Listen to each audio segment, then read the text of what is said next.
Здравствуйте, друзья! Сегодня я хочу поговорить с вами о книгах, которые я читаю. И в этом видео я буду обсуждать с вами книги Паула Коэльо. Если у меня плохое настроение, хандра, я люблю перечитывать его книги. В книгах этого писателя очень много жизненной мудрости, поэтому они так популярны.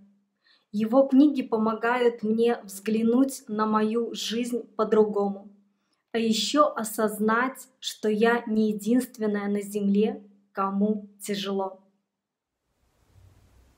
Друзья, в процессе работы над этим видео я поняла, что русский книжный язык вам будет понять очень сложно. Поэтому вот в этом углу вместе с субтитрами на русском языке я напишу более простым и понятным языком, что нам хотел сказать автор. Я люблю перечитывать книгу «Мактуб». «Мактуб» означает «так написано». Это книга про судьбу и предназначение человека. Когда мы чувствуем, что пришло время перемен, мы начинаем бессознательно проматывать пленку сначала, чтобы рассмотреть каждое поражение, которое мы испытали до этого. Вообще есть даже такая техника, которая называется перепросмотр, когда вы садитесь и вспоминаете людей и события, которые причиняют вам боль. Даже не вспоминаете, а заново их переживаете до тех пор, пока не перестанете чувствовать негатив и отрицательные эмоции при воспоминании о них. Время для страха закончилось. Теперь время для надежды. Все проходит, боль притупляется, печаль становится легкой грустью. Жизнь не стоит на месте, она дарит нам новые дороги, новые возможности и перспективы, новые знакомства. Не забывайте об этом в моменты грусти и тоски. Когда мы чего-то хотим, мы делаем выбор и платим цену. Чтобы идти за мечтой, надо платить цену. Это может потребовать, чтобы мы оставили старые привычки. Это может создать нам проблемы и принести разочарование. Но независимо от того, как высока цена, она никогда не бывает такой высокой, какую мы платим за то, что не можем жить нашей персональной судьбой. Потому что однажды мы обернемся назад и увидим все, что мы сделали, и услышим, что наше собственное сердце говорит: «Я напрасно прожила свою жизнь». Поверьте мне, что это наихудшая фраза, которую вы когда-либо можете услышать. Я согласна. За все в этой жизни нужно платить деньгами или своей энергией, или временем. Но нельзя отказываться от своей мечты, иначе вы постоянно будете неудовлетворены тем, что имеете. Нужно пробовать, пытаться и не сдаваться ни в коем случае, если вы хотите чего-то достичь. Есть еще такое мнение: если хочешь иметь то, что никогда не имел, нужно делать то, что никогда не делал. Это правда. Я признаюсь, что мне не нравится английский язык. Но несколько лет назад я решила продолжить учить его, и жизнь открыла для меня новые перспективы. У меня стало больше друзей, я стала чаще путешествовать. Укротитель животных в цирке способен повелевать слонами, используя очень простую хитрость. Когда животное находится еще в юном возрасте, он привязывал одну из его ног к стволу дерева. Независимо от того, насколько сильно он борется, молодой слон не в состоянии освободить себя. Постепенно он начинает думать, что ствол дерева более мощный, чем он. Когда он становится взрослым, обладающим огромной силой, достаточно просто привязать его тесемкой к молодому деревцу, и он даже не будет пытаться освободить себя. Как и у слонов, наши ноги часто связаны хрупкими нитями. С детства мы привыкаем к силе ствола дерева и не осмеливаемся бороться, не понимая, что для обретения свободы достаточно простого храброго действия. Все мы связаны установками, которые заложили в нас наши родители и люди, которые влияли на нас в детстве и юности. С ними очень тяжело бороться, знаю по собственному опыту. Но если мы хотим изменить свою жизнь и достичь чего-то стоящего, то должны пытаться посмотреть на этот мир по-другому, пойти в следующий раз совершенно другой дорогой, которая, поверьте, откроет для нас новые горизонты. Следующая книга «Алхимик». Каждый человек, вступая в пору юности, знает, какова его стезя. В эти годы все ясно, все возможно, все под силу. И люди не боятся мечтать о том, что бы они хотели сделать в жизни. Но потом проходит время, и какие-то таинственные силы, вмешиваясь, стараются доказать, что следовать своей стезей невозможно. Это правда. Все мы проходили через это, когда кажется, что бы ты ни делал, у тебя все равно ничего не получится. Кем бы ты ни был, чего бы ни хотел, но если чего-нибудь сильно хочешь, то непременно получишь, ибо это желание родилось в душе Вселенной. Это твое предназначение на земле. Душа мира питается счастьем человеческим. Счастьем, но также и горем, завистью, ревностью. У человека одна единственная обязанность – пройти до конца своей стезей. В ней все. И помни, что когда ты чего-нибудь хочешь, вся Вселенная будет способствовать тому, чтобы желание твое сбылось. Я верю, что Вселенная помогает нам исполнять наши мечты, в основном через других людей. А вы верите в это? Ты найдешь путь по тем знакам, которыми Господь отмечает путь каждого в этом мире. Надо только суметь прочесть то, что написано для тебя. Никогда не отказывайся от своей мечты. Следуй знакам. Предчувствие, так называла этот дар его мать. Нам дано знать все, ибо все уже записано. Мактуб. Верите ли вы в знаки и предчувствия? Бывало ли в вашей жизни так, что вы знали, что случится, еще до того, как это произошло? В моей жизни такое бывало часто. Зачем тебе револьвер? Чтобы научиться доверять людям. Это одна из моих любимых цитат, потому что мне очень сложно доверять людям. Уделишь настоящему должное внимание, сможешь улучшить его, а улучшишь нынешнее свое положение, сделаешь благоприятным и грядущее. Не заботься о будущем, живи настоящим, и пусть каждый твой день проходит так, как заповедано законом. Верь, что Всевышний заботится о своих детях.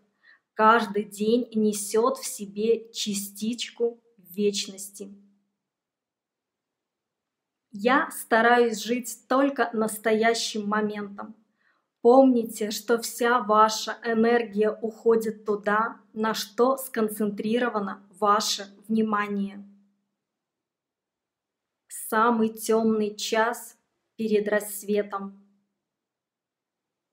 Я стараюсь не забывать об этом в те минуты, когда мне особенно тяжело. За свое радушие я получаю слишком много. Никогда так больше не говори. Жизнь может невзначай услышать и дать в следующий раз меньше. А эти слова я всегда вспоминаю, когда кто-то делает мне подарок. Просто так. 11 минут. Жизнь не всегда дает вторую попытку. И подарки, которые иногда она тебе преподносит, лучше принимать. А это в продолжении предыдущей мысли. Никто не владеет ничем. Все на свете призрачно и зыбко. И это касается и материальных благ, и духовных ценностей. Человек, которому случалось терять то, что, как ему казалось, будет принадлежать ему вечно, в конце концов усваивает, что ему не принадлежит ничего. Эти слова я всегда вспоминаю, когда дорогой мне человек уходит из моей жизни. Вспомни, Мария, на что похож наш мир, и ты поймешь, один счастливый день – это почти чудо. Я согласна. К сожалению, для большинства из нас жизнь сложна и тяжела. Поэтому мы должны радоваться любой мелочи, погожему дню, добрым словам, неожиданным маленьким подаркам и стараться нести добро другим людям, ведь оно всегда к нам вернется. Одиночество – самая жестокая пытка, самая тяжкая мука. Многие, что искали ее общество, так же, как и она, Мария, испытывали это разрушительное чувство, ощущение того, что во всем мире никому до тебя нет дела. Бывает так, что нам нужна помощь, что мы не в силах сами справиться с чем-то, а помощь найти не можем. Тогда мы должны быть терпеливыми и не спешить. Книга воина света. Воин умеет отличать приходящее от вечного. Когда вам плохо и грустно, вы должны вспомнить, что это временно. Воин света знает, что иные минуты имеют свойство повторяться. Часто сталкивается он с трудностями, которые некогда уже преодолевал, и оказывается в сложном положении, из которого уже выходил с честью. И это смущает его дух. Ему кажется, что если все повторяется, то он топчется на одном месте, не в силах двинуться вперед. «Я ведь проходил через это», — сетует он сердцу своему. «Проходил», — отвечает ему сердце, но так и не прошел. И воин тогда сознает, что судьба посылает ему повторение опыта с единственной целью – научить его тому, что он не пожелал усвоить сразу. В моей жизни много раз повторялась одна и та же ситуация. И это очень тяжело, как день сурка, когда кажется, что ты каждый раз поступаешь по-другому, но результат тот же. Я думаю, самому иногда очень сложно найти выход из трудной ситуации. В моем случае помог психолог. Благодаря ему я посмотрела на свою жизнь другими глазами, как будто со стороны, и поняла, какие ошибки я совершала. Воин света не изменяет своих решений. Прежде чем приступить к действиям, он предается продолжительным размышлениям, оценивает степень своей готовности, меру своей ответственности, свой долг перед наставником. Стараясь сохранить душевное равновесие, он кропотливо исследует каждый свой шаг, так, словно от него зависит все. Но в тот миг, когда решение принято, воин уже движется вперед без оглядки. У него нет сомнений в правильности сделанного им выбора.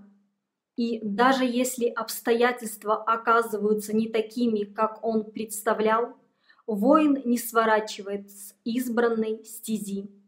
И если его решение было верным, он одержит победу в битве. Пусть даже будет она более долгой, чем представлялось прежде.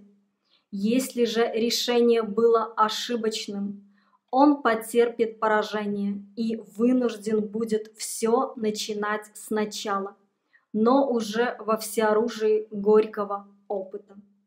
Воин света, однажды начав, идет до конца. Случается порой, что воин неверно определил себе цель, и тогда, не жалуясь и не ропща, он расплачивается за свою ошибку. Бывает и так, что он сбивается с пути, и тогда долго блуждает, прежде чем вновь выйдет на ту стезю, что вела его в начале. Но с избранного пути воин света не сворачивает. Иногда очень сложно идти до конца. Хочется свернуть и пойти другой дорогой. Воину света знакомо уныние. Иногда ему кажется, что он не в силах пробудить в своей душе желанное чувство. В ту минуту, когда сам он меньше всего этого ожидает, открывается перед ним новая дверь. Мы должны верить, что все изменится к лучшему, и запастись терпением. Воин света старается осмысленно и внимательно совершать все то, что мы делаем бессознательно. Дышать, моргать, замечать окружающее. Он прибегает к этому в минуты смятения и растерянности. В конце концов решаются вопросы, казавшиеся неразрешимыми, и страдания, которые он считал непереносимыми, исчезают без следа. Причем он не прилагает к этому никаких усилий. Я уже говорила об этом. Я считаю, что нужно концентрироваться на настоящем моменте, особенно когда вам плохо. Воин редко говорит о своих планах, и потому люди иногда полагают, будто он страшится зависти. Но воин знает, всякий раз, когда он говорит о своей мечте, приходится тратить некую часть ее энергии на то, чтобы облечь мечту в слова. И если говорить часто и пространно, возникает опасность истратить всю энергию без остатка, так что на исполнение мечты ничего не останется. Я в это верю, поэтому очень редко делюсь своими планами с кем бы то ни было. Грусть доказывает, что душа твоя не омертвела. Иногда лучше ощущать грусть, чем ничего не чувствовать. Надеюсь, это видео вам понравилось и было полезным. Если так, ставьте мне лайк. Не грустите и верьте в хорошее. Пока!